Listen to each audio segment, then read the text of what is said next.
రాజకీయాలు అనేటివి ప్రజల కోసం పనిచేయాలి.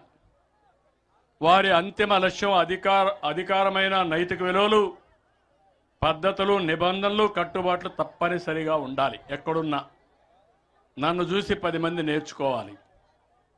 ఈరోజు తను చూసి ఏమి నేర్చుకుంటున్నారు తమ్ముళ్ళు? గొడ్డలి వేట్లు, బూతుల పంచాంగం, రఫా రఫే. అంటే నిన్న కూడా ఇండ్లకు పోయి మా వాళ్ళకి చెప్తే లేపేస్తారంటే నువ్వు లేపేస్తే చూడడానికి ఇక్కడ ఉండేది సిబిఎన్.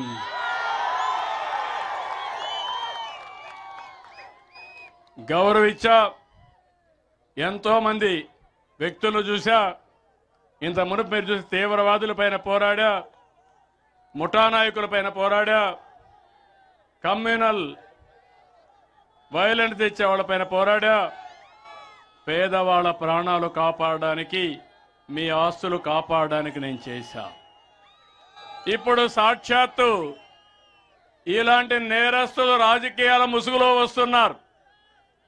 ఇప్పుడు నేను ముందు నేరస్తుల రాజకీయ ముసుగు తీసి నేరస్తుల్ని నేరస్తులుగానే పరిగణించాలి, అవునా కాదా అని మిమ్మల్ని అడుగుతున్నా.